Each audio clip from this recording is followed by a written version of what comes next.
curiosas las palabras que he escuchado.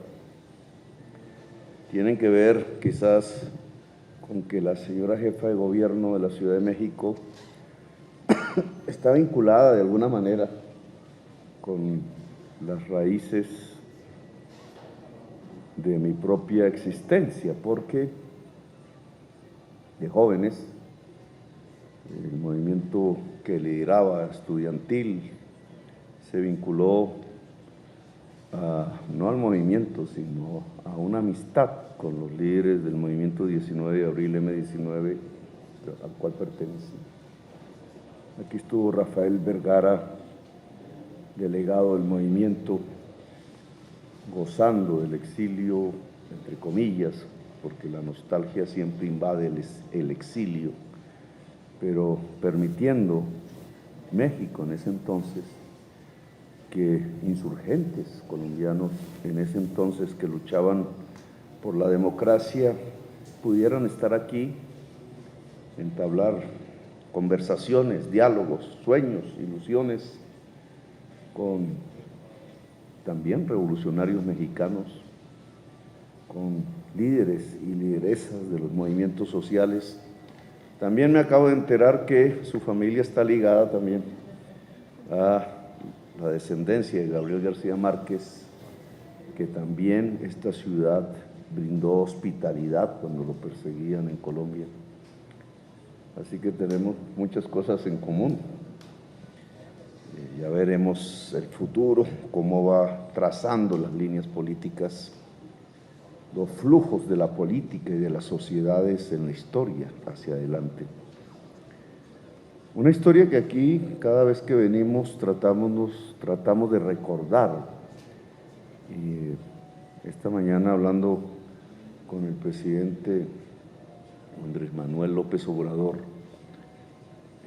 hablábamos de episodios de la historia que han juntado a México con Colombia. Yo recordaba al general José María Melo. José María Melo, muy recordado en el sur de México. Me mostraron las fotos de cómo la comunidad en el lugar donde él murió aún todos los años festeja como un héroe mexicano el hecho de la presencia del general José María Melo en ese territorio, su lucha al lado de Benito Juárez, y lamentan su fusilamiento, su asesinato en ese lugar.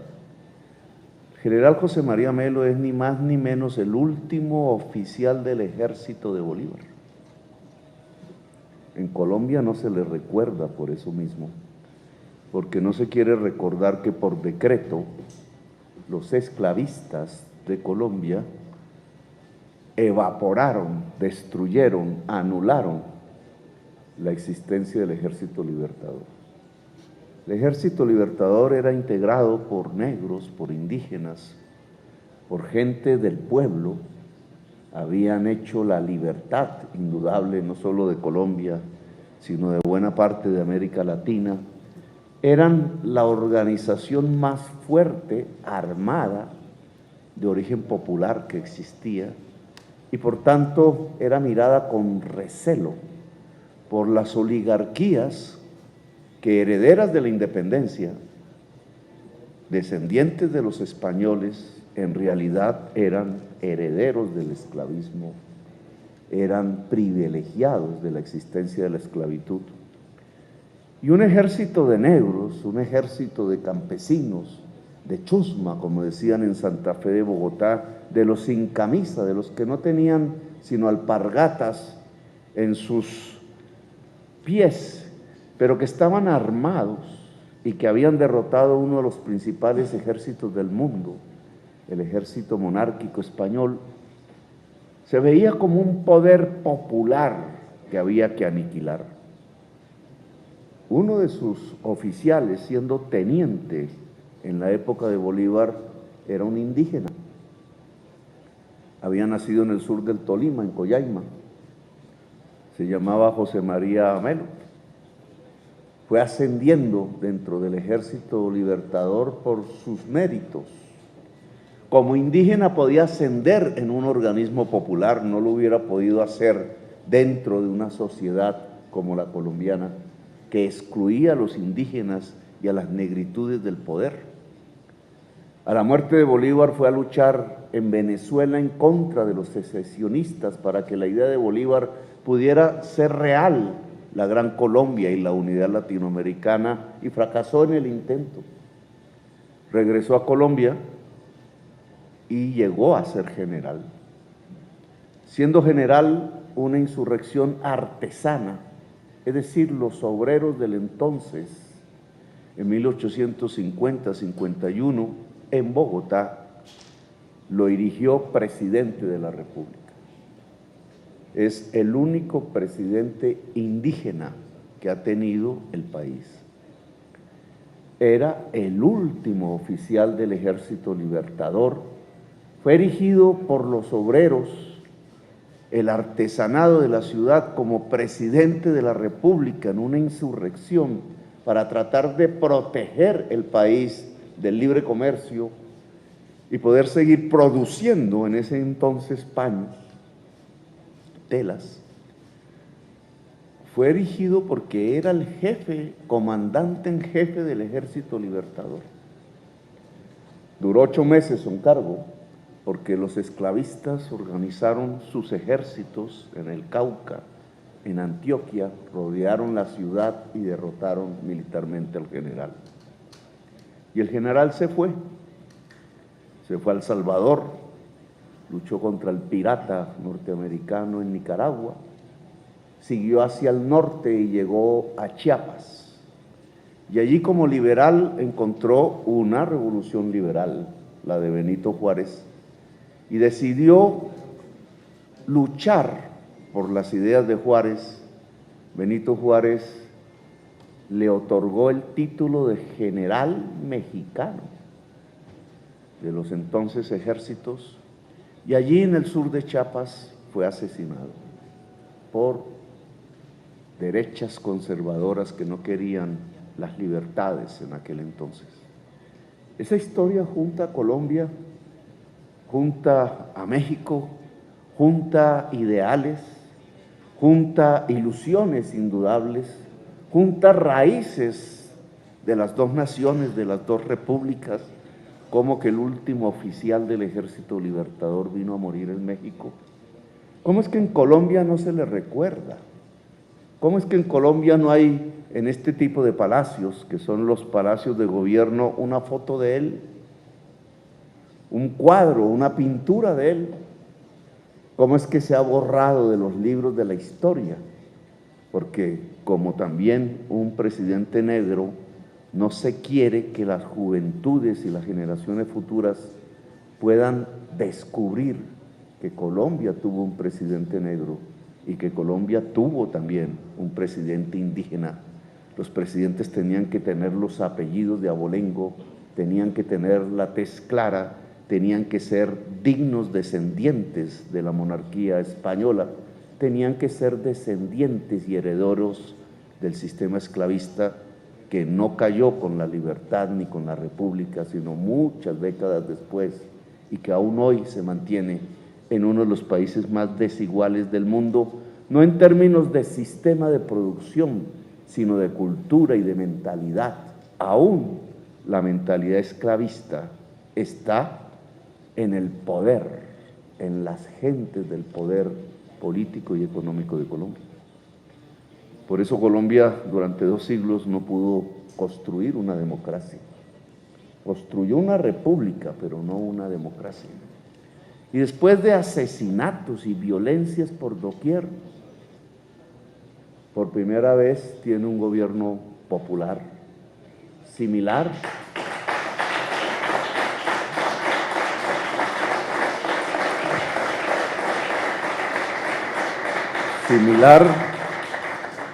al que representó por pocos meses el general José María Melo.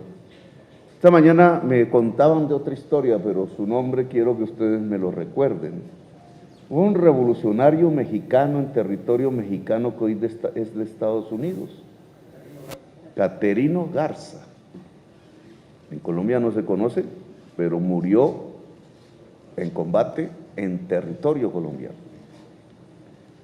Otra historia olvidada porque se ha querido que se olvide.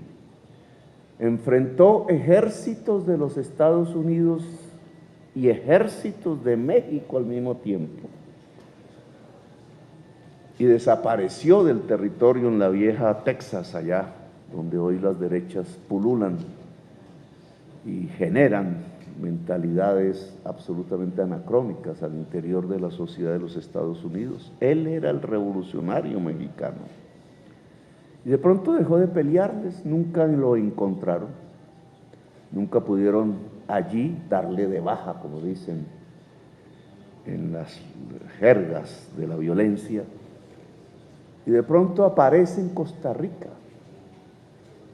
Y en Costa Rica hace una reunión muy interesante donde va Maceo, el independentista cubano, y Martí, el otro independentista cubano, y Rafael Uribe Uribe, el liberal colombiano que se enfrentaba a las ideas conservadoras de aquel entonces, anacrónicas absolutamente, y trataban todos de construir repúblicas realmente libres, independientes y libertarias.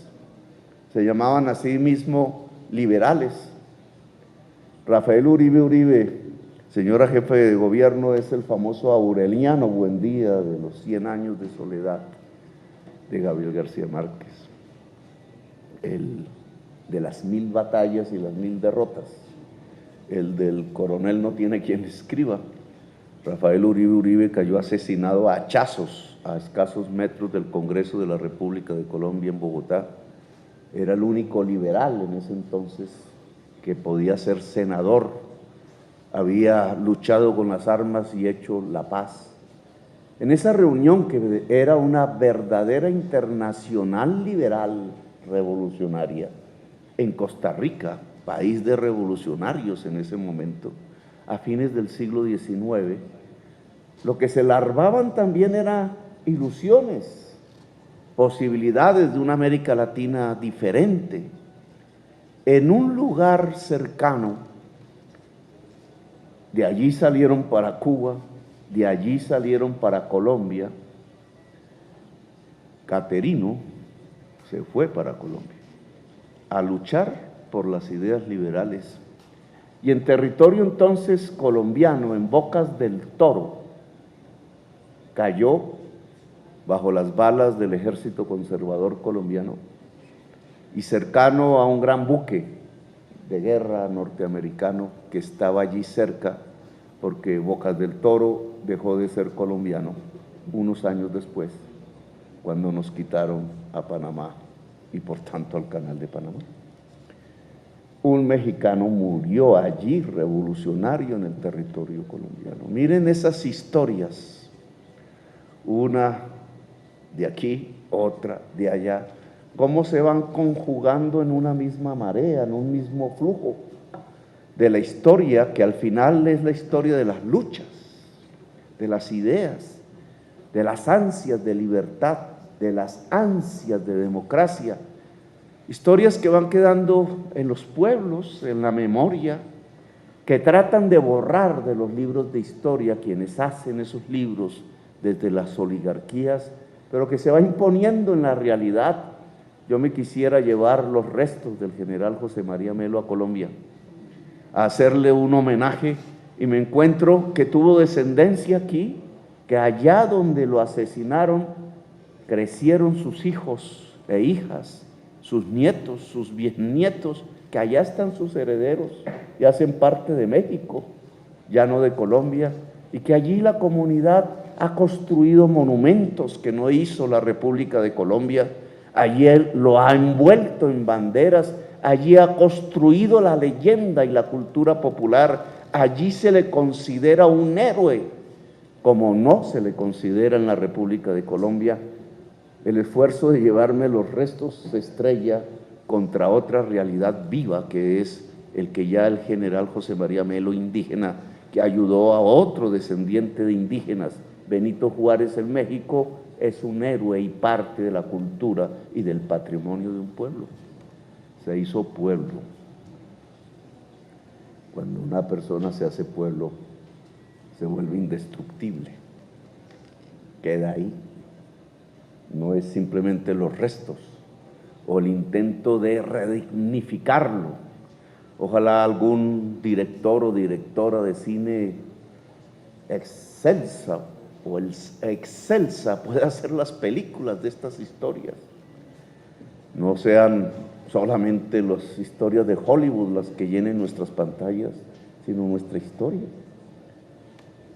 Desenterrarla, mover las tierras del olvido y poder redescubrir a las generaciones juveniles del hoy, a las que vienen del mañana, estas historias que están llenas de tanta pasión, de tanta intensidad, de tanta dignidad, de tanto sacrificio también, de tanta historia, que es la historia común. Estar aquí en México, entonces, para mí es todo un honor. De revolucionario colombiano que ahora se vuelve presidente, engarzado en los problemas contemporáneos, que a veces nos llevan hacia atrás, que revierten las opciones del futuro, o que a veces también nos llevan como los vientos hacia adelante, como si fuéramos velas de galeones todavía. Nos van llevando los vientos del pueblo en el fondo, los flujos de la historia, hacia lugares que yo creo merece la pena vivir y conocer, lugares de la historia en el futuro que quizás ya tengan que ver con los problemas de hoy y no los del siglo XIX, que tienen que ver con la crisis climática, con la posibilidad de extinción de la humanidad y de la vida en el planeta, tiempos que van llevando al norte, decía antes de ayer, al norte geográfico del planeta, hacia las extremas derechas, por los miedos en los que se va acorralando parte de su sociedad rica, el miedo a la mujer libre. Se reunió aquí en México la extrema derecha mundial, vinieron de Colombia también, una mujer, no voy a decir su nombre, y la decisión de ese Congreso de las extremas derechas mundiales era considerar el feminismo enemigo, como si se asimilara al comunismo. ¿Qué dirían las mujeres del mundo hoy? Extremas derechas temerosas de la mujer libre, de la mujer igualitaria, temerosas de la mujer, extremas derechas temerosas de consumir menos en términos de carbón y de petróleo, que es el único camino para salvar la vida, extremas derechas temerosas del inmigrante.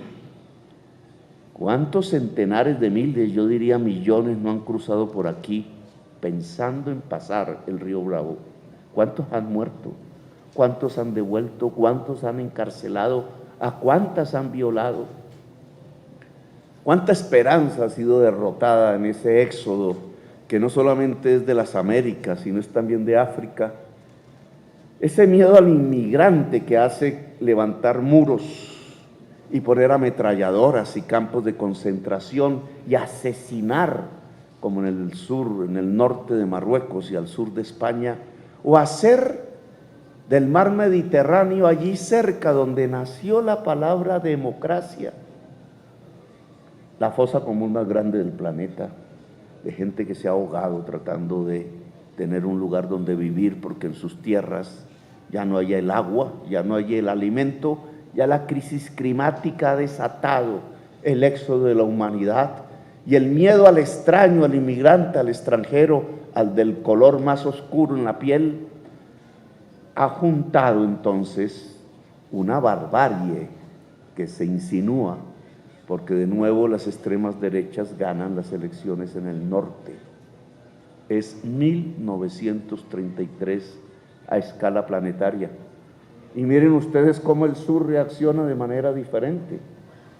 Por lo menos en América Latina, que ahora nos ven como un faro, Ya no somos nosotros los que vamos a París a estudiar, incluso con diccionario del francés español, textos de la Revolución.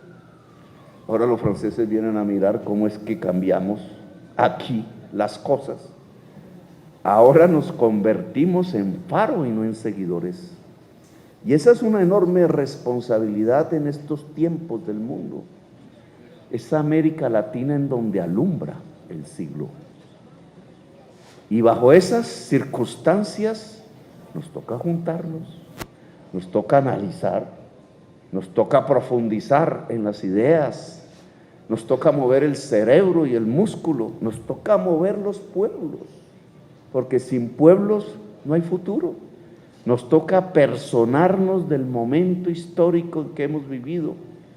Nos toca ser como atrás los Rafael Uribe Uribe, o los Caterinos Garza, o los generales José María Melo, o Benito Juárez, o como Bolívar, o como esa juventud que se aprendió los textos revolucionarios franceses traducidos al español y por eso los ponían presos. Nos toca ser de nuevo una generación que sea capaz de cambiar el mundo. Y México es una ciudad que ha demostrado que está en las vanguardias cada vez que se habla de cambiar el mundo. Gracias, muy amables por su palabra.